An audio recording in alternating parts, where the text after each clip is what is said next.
नमस्कार दोस्तों, कंप्यूटर की इस क्लास में आपका बहुत बहुत स्वागत है। तो आज की इस क्लास में हम दोस्तों माइक्रोसॉफ्ट ऑफिस के सबसे महत्वपूर्ण और इम्पॉर्टेंट चैप्टर एमएस वर्ड के क्वेश्चनों के बारे में चर्चा करने वाले हैं। तो यहाँ से आपको प्रत्येक एग्जाम में 2-3 क्वेश्चन ज़रूर देखने को मिलते हैं, तो सभी इंपॉर्टेंट क्वेश्चन है, बहुत ध्यान से देखें। नंबर 1 क्वेश्चन, एमएस वर्ड को शुरू करने के लिए कौन सी फाइल उत्तरदायी है। यानी आप जब एमएस वर्ड को रन कमांड के द्वारा स्टार्ट करते हैं तो वो कौन सी कमांड है जिसके द्वारा आप चालू करते हो, या फिर वो फाइल कौन सी है जिसके वजह से ही एमएस वर्ड चालू होता है। तो उस फाइल का नाम है बिन वर्ड। क्या नाम है दोस्तों? बिन वर्ड। तो ये इसका आंसर ये हो जाएगा। तो हमने सबसे पहले ये क्वेश्चन पढ़ा था कि किसी भी सॉफ्टवेयर को स्टार्ट करते हैं तो उसके लिए एक रन कमांड ज़रूर होती है। तो वर्ड के लिए वो क्या थी? Win word. एक्सेल के लिए सिंपल एक्सेल। पावर पॉइंट के लिए पावर PNT। तो तीनों का नाम आपको यहाँ पर ध्यान रखना है। नेक्स्ट क्वेश्चन, एमएस वर्ड 2019 के निम्नलिखित स्क्रीन पार्ट्स पर विचार करें। तो नंबर 1 है आपका क्विक एक्सेस टूल बार। तो स्क्रीन में यानी टाइटल बार के आप लेफ्ट साइड में देखते हैं तो क्विक एक्सेस टूल बार होता है, जिसमें डिफ़ॉल्ट रूप से 3 फंक्शन होते हैं। एक तो सेव, एक अंडो और एक रेडो। एक है डॉक्यूमेंट टैब, ऐसा कोई टैब होती नहीं है डॉक्यूमेंट्स के नाम से। रिबन पर स्थित फाइल टैब बिल्कुल होती है। और स्टेटस बार सबसे नीचे जिसमें जूम बटन होता है राइट साइड में, उसे हम बोलते हैं स्टेटस बार। तो क्वेश्चन पूछना चाह रहा है कि उपरोक्त में से कौन से सेव, अंडो तथा रेडो, रिपीट में नहीं है ये, रेडो वही बात है, विकल्प उपलब्ध कराते हैं। तो ध्यान दें, एक तो हमने बोला क्विक एक्सेस टूल बार, इस पर भी आपको मिलेगा सेव, अंडो, रेडो। दूसरा, इसके अलावा आपको सेव वाला जो ऑप्शन है कहाँ भी मिल जाता है? रिबन पर जो फाइल टैब होती है इसके अंतर्गत भी मिल जाता है। तो इसका आंसर यदि हम ऑप्शन को देखेंगे तो इसके आधार पर कौन सा होगा दोस्तों? Option 1 of 3।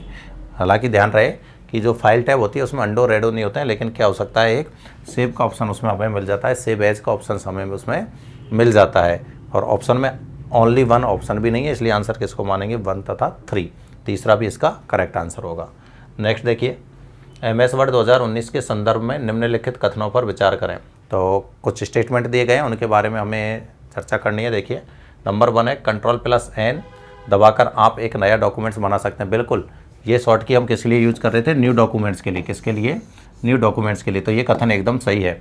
दूसरा देखें, टेम्पलेट वे फॉर्मेट होती हैं जो एक डॉक्यूमेंट्स को उसका स्वरूप प्रदान करती हैं। यानी टेम्पलेट हमारे पास कुछ पहले से ही कुछ फॉर्मेट बने होते हैं, उन्हीं में हम कुछ एडिटिंग करके एक नया डॉक्यूमेंट्स तैयार कर सकते हैं। तो ये भी कथन एकदम सही है। दोनों के दोनों यहाँ पर स्टेटमेंट क्या है? सही है। उसी को हम क्या बोलते हैं? टेम्पलेट। तो 1 तथा 2 इसका आंसर हो जाएगा। नेक्स्ट, एमएस वर्ड 2019 के संदर्भ में की स्ट्रोक Ctrl+Shift+F5, Ctrl+Shift+F5 संबंधित है। तो ये होती है दोस्तों बुकमार्क के लिए। किसके लिए? बुकमार्क के लिए। जब भी आप डॉक्यूमेंट्स में कोई लोकेशन डिसाइड करना चाहते हैं, लोकेशन सेट करना चाहते हैं, तो उसको एक नाम देते हैं, वो होता है हमारा बुकमार्क। ठीक है, मार्क करने के लिए। तो उसके लिए शॉर्ट की क्या होती है? Ctrl+Shift+F5। इंसर्ट टैब में हमने इसके बारे में चर्चा की थी। इंसर्ट टैब का लिंक ग्रुप, हाइपरलिंक, बुकमार्क और क्रॉस रेफरेंस। तो आंसर क्या होगा इसका? बुकमार्क। निम्नलिखित में से कौन से कमांड के समूह के लिए केवल एक डायलॉग बॉक्स उपस्थित होता है?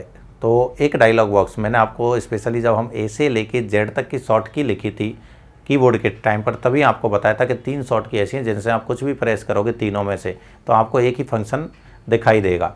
तो वो है आपके फाइंड, रिप्लेस और गो टू। फाइंड, रिप्लेस और गो टू। तो देखिए कहाँ पर है, ये रहा, गो टू है, रिप्लेस है और फाइंड है। ये तीनों ऑप्शन एक ही विंडो में, मैंने कोई भी आपकी दबाइए। फाइंड के लिए जैसे हमने लिखी थी Ctrl+F, Ctrl+F, तो भी आपको यही विंडो मिलेगी जिसमें यहाँ फाइंड फंक्शन मिलेगा, एक रिप्लेस मिलेगा और एक गो टू, 3 फंक्शन मिलेंगे। और रिप्लेस के लिए आपने लिखी थी Ctrl+H और गो टू के लिए लिखी थी Ctrl+G। तीनों के तीनों फंक्शन एक ही स्क्रीन पर अवेलेबल होते हैं। नेक्स्ट क्वेश्चन, किसी कैरेक्टर के लिए प्रयोग में लाए जाने वाला अधिकतम फॉन्ट साइज क्या है?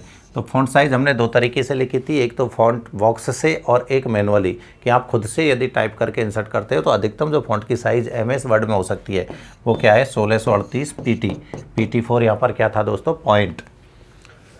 माइक्रोसॉफ्ट ऑफिस 365 वर्ष में निम्नलिखित में से कौन सा टैब डॉक्यूमेंट्स कंटेंट एरिया का, डॉक्यूमेंट कंटेंट एरिया का मतलब हो गया बैकग्राउंड कलर, कौन सा? टेक्स्ट का बैकग्राउंड, या फिर हमने इसको नाम दिया हुआ है शेडिंग। क्या नाम है बटन का? शेडिंग का रंग बदलने हेतु काम में आता है। कौन सा टैब है? तो वो टैब है दोस्तों होम टैब। कौन सा टैब है? Home tab. और होम टैब में भी यदि पूछ ले तो बैकग्राउंड या शेडिंग कलर जो चेंज होता है वो होता है पैराग्राफ ग्रुप से। किससे? पैराग्राफ ग्रुप से। क्योंकि होम टैब को भी 5 ग्रुपों में बांटा हुआ है, एडिटिंग, फॉन्ट, पैराग्राफ, स्टाइल और इस तरीके से। तो ध्यान दें, इसका आंसर क्या होगा? Home. Next question, MS word में स्ट्रिक्ट एडिटिंग का विकल्प किस मेन्यू में दिया गया है? तो ये होता है रिस्ट्रिक्ट, मतलब यदि आपकी अनुमति के बिना कोई आपके पीछे से चेंज करके जाता है तो आप उसे एक्सेप्ट कर सकते हैं या फिर रिजेक्ट कर सकते हैं। तो ऐसा जो एडिटिंग का ऑप्शन है, या फिर आप उसमें सिक्योरिटी लगा सकते हैं, ठीक है ना, प्रोटेक्ट डॉक्यूमेंट्स कर सकते हैं। तो वो ऑप्शन हमें किस में मिला था? रिव्यू टैब के अंतर्गत। किसमें है दोस्तों?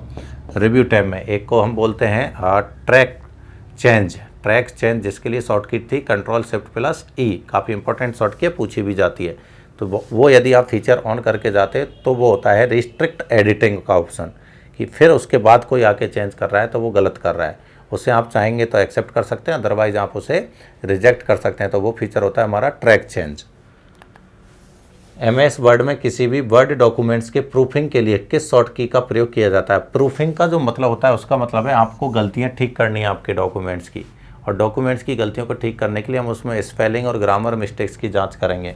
तो वो किसके द्वारा पॉसिबल है? F7 के द्वारा। किसके द्वारा? F7। तो हमने ये भी लिखा था कि यदि आपके टेक्स्ट के नीचे रेड कलर की लाइन है तो स्पेलिंग मिस्टेक है, ग्रीन कलर की अंडरलाइन है तो ग्रामर मिस्टेक है, और ब्लू कलर की लाइन है तो फॉर्मेटिंग मिस्टेक है। और एक शॉर्ट की हमने ये भी लिखी थी Shift+F7, जो कि किसके लिए थी? थेसोरस, यानी किसी शब्द से रिलेटेड सिमिलर वर्ड हमें फाइंड आउट करने हो, समानार्थी शब्द, तो हम किसका यूज कर रहे थे? Shift+F7। और उस फंक्शन का नाम क्या था दोस्तों? थेसोरस। लेकिन यहाँ पर आंसर पूछा है प्रूफिंग के लिए, तो आंसर होगा F7। नेक्स्ट क्वेश्चन, एक मेल मर्ज प्रचालन को निष्पादित करने के लिए निम्नलिखित में से कौन सा घटक आवश्यक नहीं है? यदि आप कोई मेल मर्ज करना चाहते हैं, मतलब एक ही सूचना को, मेल मर्ज करने का मतलब था एक ही सूचना को एक साथ कई सारे लोगों को भेजना हो, तो उस दौरान आपको किसकी रिक्वायरमेंट होती है? तो पहले तो सूचना से जुड़ा हुआ मेन डॉक्यूमेंट्स, मुख्य डॉक्यूमेंट्स, इसका होना भी ज़रूरी है, ठीक है। दूसरा, उसके बाद आपके पास डेटा होना चाहिए, उन लोगों की मेल आईडीज होना चाहिए जिनको आप ये सूचना या ये डॉक्यूमेंट शेयर करना चाहते हो, तो वो भी ज़रूरी है। तीसरा, आपके लिए ध्यान रहे वर्ड फील्ड, इनको क्या करेंगे? जैसे मान लीजिए नाम है, सरनेम है, मिडिल नेम है, इनको आप चाहे मर्ज कर सकते हैं, मिला के रख सकते हैं, तो ये भी होना ज़रूरी है। लेकिन वर्ड फील्ड, इनका होना कोई कंपलसरी नहीं है। यदि डॉक्यूमेंट्स है तो ऑलरेडी बनाया हुआ है, इसका होना हमारे लिए कोई ज़रूरी नहीं है। तो ये 3 का होना तो ज़रूरी है मेल मर्ज करते समय, लेकिन वर्ड फील्ड का होना कोई कंपलसरी नहीं है। तो यही इसका राइट आंसर होगा। MS वर्ड में अधिकतम जूम प्रतिशत कितना होता है? तो हमने आपको बताया था कि डिफ़ॉल्ट होता है 100, मिनिमम 10 और मैक्सिमम 500 MS वर्ड के अंतर्गत। तो इसका आंसर होगा 500। नेक्स्ट, MS वर्ड में कौन सा विकल्प एक तालिका में एक सेल को कई सेलों में विभाजित करता है? विभाजित का मतलब हो गया स्प्लिट करना। क्या करना? स्प्लिट। कि एक सेल है, इसी सेल में हमने कई सारी सेल और बना दी, तो इसको बोलेंगे स्प्लिट सेल। क्या बोलते हैं दोस्तों? Split cell. और यदि टेबल के ही 2 भाग करने तब ऑप्शन होता है स्प्लिट टेबल। MS वर्ड में निम्नलिखित में से कौन सा विकल्प आपको एक तालिका में 2 या अधिक सेल्स को सम्मिलित करने यानी कंबाइन करने की सुविधा देता है? तो 2 या 2 से अधिक सेलों को मिलाना, 2 या 2 से अधिक सेलों को मिलाना, वो कहलाता है दोस्तों मर्ज करना। क्या कहलाता है? मर्ज। तो इसका आंसर होगा मर्ज सेल। क्या होगा? Merge cell. देखो स्प्लिट टेबल, तो ये तो हुआ टेबल के ही 2 भाग करना।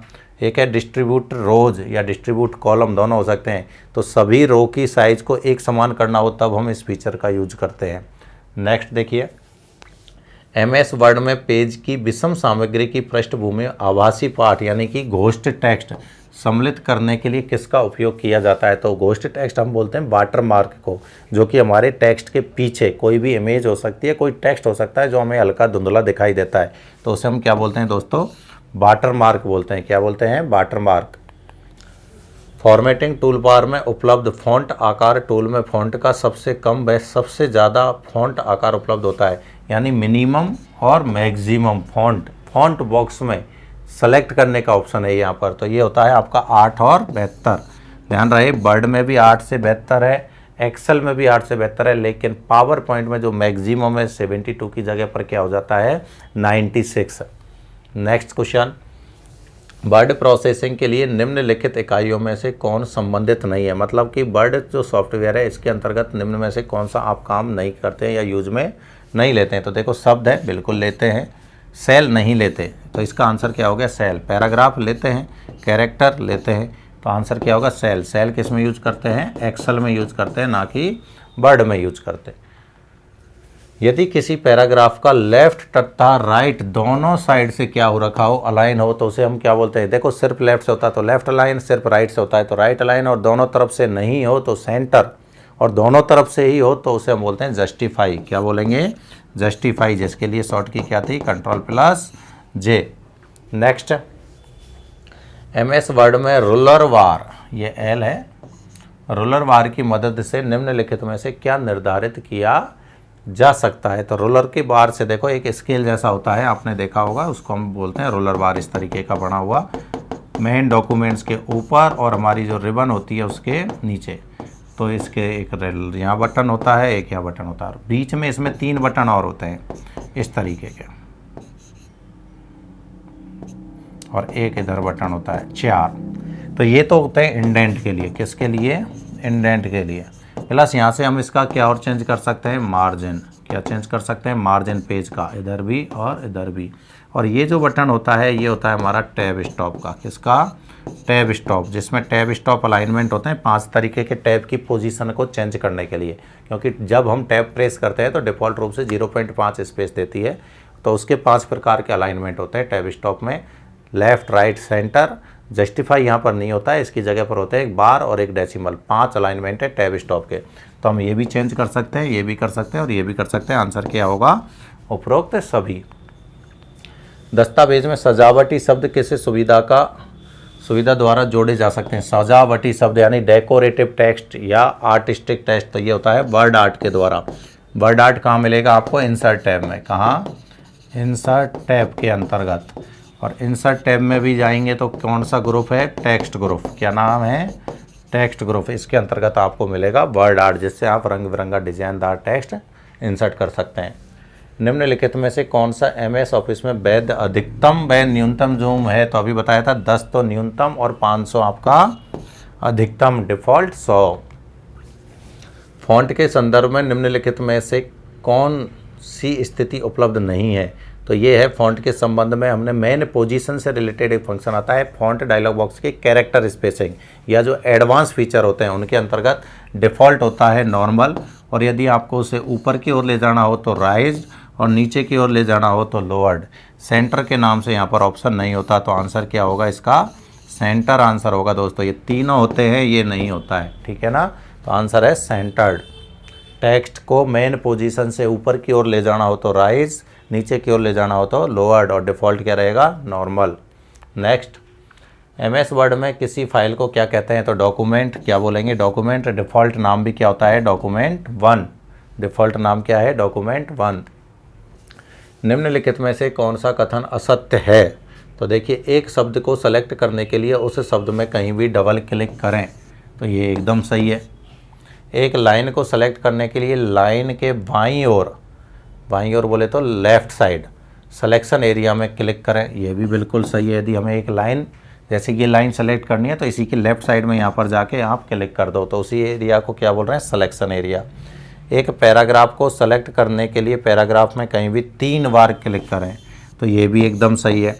3 बार क्लिक करने से पूरा पैराग्राफ सेलेक्ट हो जाता है। तो तीनों ही स्टेटमेंट सही है, यहाँ पर एक भी स्टेटमेंट गलत नहीं है। ये क्या पूछ रहा है आपसे, असत्य।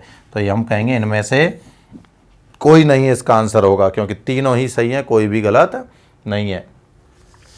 वर्ड 2010 में फाइल का नाम कितने अक्षरों तक का हो सकता है। तो ये तो कोई सा भी हो, जब विंडो ऑपरेटिंग सिस्टम यूज करते हैं तो फाइल का नाम अधिकतम हमेशा क्या मिलेगा आपको, 255 मिलेगा। फाइल का नाम कितना मिलेगा, 255। MS DOS में होता है 8। सुमेलित कीजिए। सुमेलित करना है हमें, देखो इलस्ट्रेशन कमांड। सबसे पहले क्या है, इलस्ट्रेशन। तो इलस्ट्रेशन के अंतर्गत हमारे पास में आते हैं, जैसे आप पिक्चर इंसर्ट करना चाहते हो, आप कोई शेप इंसर्ट करना चाहते हो, कोई स्मार्ट आर्ट है, क्लिप आर्ट है, चार्ट है, स्क्रीनशॉट है, तो ये सब आप यहाँ से, तो इसका होगा क्लिप आर्ट नंबर 3। टेक्स्ट की यदि हम बात करें तो टेक्स्ट के अंतर्गत जैसे अभी हमने देखा वर्ड आर्ट है, डेट एंड टाइम है, सिग्नेचर लाइन है, ऑब्जेक्ट है, या आपका ड्रॉप कैप इफेक्ट है, तो वो कहाँ होता है आपका टेक्स्ट में, तो ये इसका मैच हो जाएगा।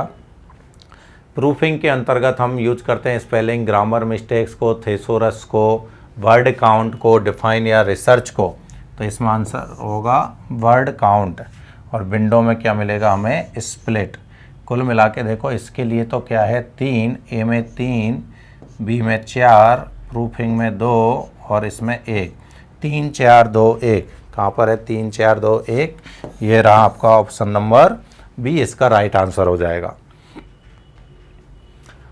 वर्ड 2013 में प्रत्येक पैराग्राफ के बाद डिफ़ॉल्ट स्पेसिंग पूछी है। तो पैराग्राफ में देखो एक तो होती है बिफोर जो, और एक होती है आफ्टर। तो ये पूछिए आफ्टर वाली स्पेसिंग। तो बिफोर वाली तो होती है 0 PT, बिफोर वाली 0 PT, और आफ्टर वाली जो होती है ये होती है 10 PT। लेकिन 10 PT 2010 तक है, 2013 में ये हो जाती है 8 PT। अब यहाँ पर 8 PT ऑप्शन में नहीं है और 10 PT हमारे पास थी कब तक, 2010 तक। ये कब से है, 2013 से। अब पूछिए 10 तक की ऑप्शन में यही है तो हम इसी को आंसर मानेंगे। अभी 10 PT हमारा क्या होगा, आंसर होगा, क्योंकि 8 ऑप्शन में अवेलेबल नहीं है। निम्नलिखित में से लाइन स्पेसिंग ऑप्शन नहीं है। तो देखो लाइन स्पेसिंग में एटलीस्ट है हमारा 12 PT, एग्जैक्टली है हमारा 12 PT, रेगुलर ये हमारी स्टाइल होती है डिफ़ॉल्ट, क्या होती है default font style, font style, तो ये इसका आंसर हो जाएगा। ये हमारी लाइन स्पेसिंग से नहीं है, मल्टीपल में हमारी और सारी वैल्यू जो होती हैं लाइन स्पेसिंग की वो आती हैं। तो आंसर क्या है, रेगुलर।